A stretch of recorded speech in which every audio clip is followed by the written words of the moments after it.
The first topic would be to be बिटन।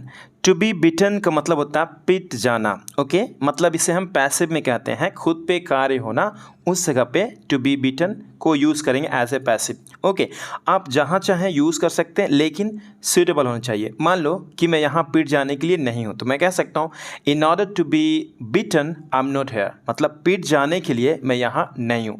मैं और भी कह सकता हूँ I am not here to be bitten, ऐसे भी कह सकता हूँ, या फिर so as to be bitten I am not here. मतलब it is up to you, आप पे निर्भर करता है कि आप कैसे इसे यूज़ करना चाहते हैं। तो आइए कुछ और भी एग्जाम्पल्स लेते हैं और समझने की कोशिश करते हैं। सो यहाँ पे आप देख सकते हैं पिटना है क्या तुम्हें, एक एग्जाम्पल्स लिया गया है, या फिर इसे कह सकते हैं क्या तुम्हें पिटना है।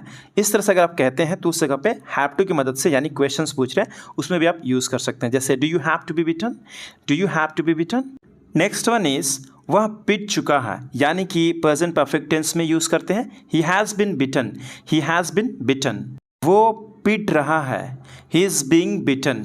अगर आपको कहना वो किसी को पीट रहा है, आपका सेंस होना चाहिए पता कि हम कहना क्या चाहते हैं। Okay, it is up to you कि आप कहना क्या चाहते हैं। वो पिट रहा है मतलब कोई इंसान है, आप किसी और से कह रहे हैं वो पिट रहा है, मतलब ही इज़ बीइंग बिटन, उसे पीटा जा रहा है। तो हम हिंदी में ऐसे नहीं कहते हैं, वही आपको समझने की ज़रूरत होता है कि हम कहना क्या चाहते हैं। It is up to you कि आप क्या कह रहे हैं। ओके, पीटना मत।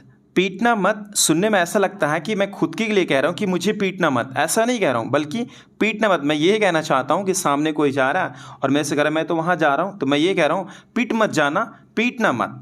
ठीक है, मतलब वहाँ जा रहे हो ठीक कर रहे हो, लेकिन वहाँ एक चांस की बात है कि तुम पीट सकते हो, तो वही मैं कह रहा हूँ पीट मत जाना, पीटना मत। डोंट बी बिटन, अब सेंस हिंदी में तो वैसे ही लगता सुनने में, राइट। अगर मैं खुद मुझे मत पीटो तो डोंट बीट मी, हम ऐसे यूज़ करेंगे।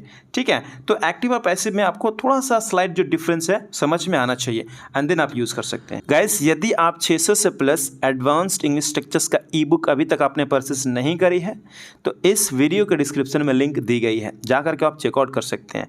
इंस्टेंट आपको ईमेल पे मिल जाता है जैसे आप परचेस करते हैं। ओके, या फिर मुझे व्हाट्सएप पे कांटेक्ट कर सकते हैं, यहाँ पे नंबर दिया गया है। Okay, so now the next topic would B it means plus sentence. इसका मतलब कई बार हिंदी एक्सप्रेशन में हम इस तरह से कहते हैं, जैसे इसका मतलब तुम नहीं आओगे, इसका मतलब तुम झूठ बोल रहे थे, इसका मतलब तुम नहीं आना चाहते थे। ऐसा कुछ अगर आप बोलना चाहते हैं हिंदी एक्सप्रेशन में, तो उस जगह पे इंग्लिश में it means and then sentence बोलते हैं आप। जैसे इसका मतलब तुम नहीं आओगे, it means you will not come, it means you will not come. इसका मतलब तुमने मुझसे झूठ बोला था, it means you lied to me, it means you lied to me. इसका मतलब तुम मुझे पागल बना रहे थे, it means you are making me a fool. इसका मतलब तुम मुझसे धोखा देना चाहते थे, it means you wanted to cheat on her.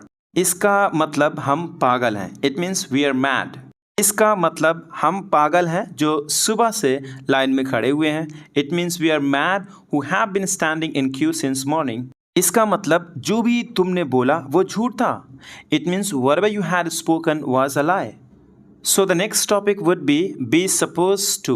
B suppose to का मतलब होता है कोई अग्रीमेंट है, या फिर कोई रूल्स और रेगुलेशन है, या फिर खुद ने आपने कुछ ऐसा रूल्स बनाया है, फॉलो नहीं कर रहे हो, या फिर आपको फॉलो करना था आपने नहीं किया, तो उस जगह पे हम उसे रिमाइंड करने के लिए, याद दिलाने के लिए बी सपोज टू को यूज़ करते हैं। सिंपल, आप उसका हिंदी कुछ भी हो सकता है, ना पे ख़त्म हो सकता है, चाहिए पे ख़त्म हो सकता है, वाले पे ख़त्म हो सकता है, हिंदी पे आपको नहीं जाना, आप सेंस पकड़ सकते हैं। जैसे तुम तो कहीं जाने वाले थे, मतलब तुम्हें तो कहीं जाना था, ऐसे भी हम कह सकते हैं, राइट। लेकिन आपने गया नहीं, तो सिंपली कह सकते हैं you are suppose to go somewhere, आप तो कहीं जाने वाले थे।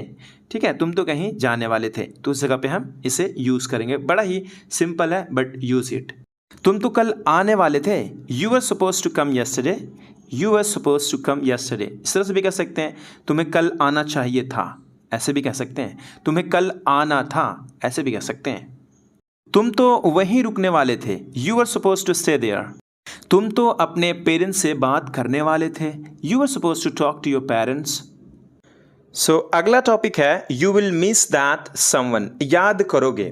कई बार हिंदी एक्सप्रेशन में आप इस तरह से कहते होंगे, जैसे याद करोगे कि किसी ने इतना प्यार किया था, याद करोगे कि किसी ने इतना चाहा था, याद करोगे किसी ने तुम्हें पीटा था, याद करोगे किसी ने तुम्हें नचाया था। उस जगह पे आप इसे यूज़ कर सकते हैं, you will miss that and then someone. उसके बाद जैसा भी टेंस होगा, जो भी चीज़ें होगा उसे आप रखेंगे। जैसे याद करोगे कि किसी ने इतना प्यार किया था, you will miss that someone loved a lot. याद करोगे कि था कोई जो तुम्हारे बारे में सोचता रहता था, you will miss that there was someone who used to think only about you. याद करोगे कि कोई मिला था, you will miss that someone met, you will miss that someone met. याद करोगे कि किसी ने समझाया था, you will miss that someone made you understand. याद करोगे कि था कोई पागल लड़का, you will miss that there was a crazy boy. याद करोगे कि कोई इतना चाहता था, you will miss that someone used to like a lot. याद करोगे कि कुछ खाया था, you will miss that you ate something. पक्का एक दिन याद करोगे कि कोई इतना चाहता था, one day you will surely miss that someone used to like a lot. अभी कुछ पक्का नहीं है, नथिंग इज फाइनलाइज येट। शादी के तारीख के बारे में अभी कुछ भी पक्का नहीं है, nothing is finalize yet about the wedding date. हम अभी भी प्रोजेक्ट पर चर्चा कर रहे हैं, इसलिए अभी कुछ भी पक्का नहीं है। We are still discussing the project, so nothing is finalize yet. यात्रा की प्लान अभी भी काम चल रही है, अभी भी कुछ तय नहीं हुआ है। The plan for the trip is still in the works, nothing is finalize yet. नए कार्यालय के बारे में अभी कुछ भी पक्का नहीं हुआ है। Regarding the new office, nothing is finalised yet. मैंने नौकरी के प्रस्ताव के बारे में कोई निर्णय नहीं लिया है, इसलिए अभी कुछ भी तय नहीं हुआ है। I haven't made a decision about the job offer, so nothing is finalised yet. Party का मेन्यू अभी तय नहीं हुआ है, इसलिए अभी कुछ भी पक्का नहीं हुआ है, तय नहीं हुआ है। The menu for the party isn't decided yet, so nothing is finalised yet. So the next topic would be WH family plus am I supposed to plus verb की first form plus now। अब क्या ही खाऊं, what am I supposed to eat now। अब क्या ही बोलूं, what am I supposed to speak now। यहाँ पे आप सब्जेक्ट चेंज कर सकते हैं, WH में भी आप चेंज कर सकते हैं, okay, it is up to you. Next one is now do you have to। now मतलब अब, और do you have to simple, have to में हम क्वेश्चंस करेंगे, जैसे अब खाना है कि नहीं। Now do you have to eat or not? Now do you have to eat or not? अब जाना है कि नहीं, ज़्यादा भाव मत खाओ। Now do you have to go or not? Don't act so pricey। अब पढ़ना है कि नहीं। Now do you have to study or not? अब रुकना है कि नहीं। Now do you have to stay or not? अब करना है कि नहीं। Now do you have to do or not? जुदाई, सेपरेशन। प्यार में जुदाई सबसे बुरी चीज़ है। Separation is a worst thing in love. मैं यह जुदाई बर्दाश्त नहीं कर पाऊंगा। I won't be able to tolerate this separation. अब यह जुदाई मुझे बर्दाश्त नहीं होती। I am not able to face this separation, tolerate this separation. Next one is how much more. How much कितना, मोर मतलब और कितना सोओगे, और कितना सोचोगे। How much more will you sleep, how much more will you think. और कितना खाओगे, how much more will you eat, how much more will you eat. और कितना डांटोगे, how much more will you scold.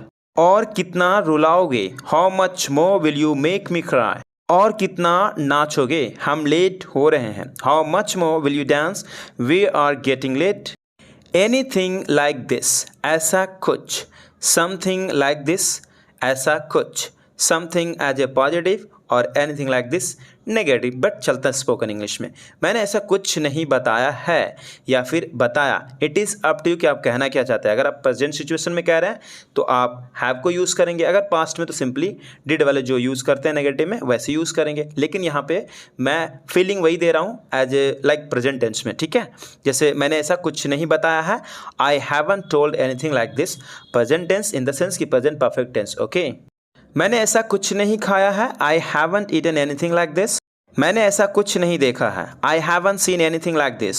उसने ऐसा कुछ नहीं किया है। He hasn't done anything like this. हमने ऐसा कुछ नहीं कहा है। We haven't said anything like this. हमने ऐसा कुछ नहीं कहा। We haven't said anything like this. तुमने ऐसा कुछ नहीं पढ़ाया। You haven't taught anything like this. और कितना टाइम लगेगा।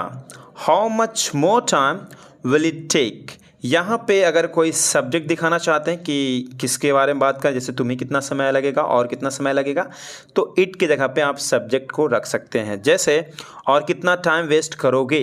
How much more time will you waste. तुम हमेशा बहुत टाइम लगाते हो। You always take too much time. You always take too much time. ज़्यादा टाइम मत लगाना। Don't take too much time. Don't take too much time. चिंता मत करो, ज़्यादा टाइम नहीं लगेगा। Don't worry, it will not take too much time. ज़्यादा टाइम तो नहीं लगेगा ना। It will not take too much time will it. Next one is who taught you, who called you, who made you understand, who called you here. मतलब simple आप question करते हैं, किसने सिखाया तुम्हें, किसने बुलाया तुम्हें। It could be anything, right. तो आप चाहिए कुछ एग्जांपल्स देखते हैं, जैसे किसने सिखाया तुम्हें गाली देना, और भी आगे सेंटेंस में जोड़ सकते हैं, no doubt. Who taught you to abuse. किसने सिखाया तुम्हें बड़ों से इस तरह से बातें करना। Who taught you to talk like this with elders. किसने सिखाया तुम्हें पैसे चुराना। Who taught you to steal money. किसने सिखाया तुम्हें इंग्लिश बोलना। Who taught you to speak English. किसने सिखाया तुम्हें खाना बनाना। Who taught you to cook food. आप सिंपली ऐसे भी कह सकते हैं, who taught you how to cook food, ऐसे भी बोल सकते हैं। Next one is won't be able to. तुम नहीं कर पाओगे। You won't be able to do. तुम खाना नहीं पका पाओगे। You won't be able to make food. You won't be able to cook food. आप ऐसे यूज़ कर सकते हैं वोंट को। मैं नहीं मिल पाऊंगा। I won't be able to meet. यहाँ पे जो विल नॉट का कॉन्ट्रैक्शन है वोंट, उससे यूज़ किया जा रहा। I won't be able to meet. कई बार क्या होता है, वांट और वोंट में लोग कंफ्यूज होते हैं। वांट मतलब चाहिए, आई वांट दैट, और वोंट का मतलब नेगेटिव है, ये विल नॉट का, ठीक है। I won't be able to meet, मैं नहीं मिल पाऊंगा।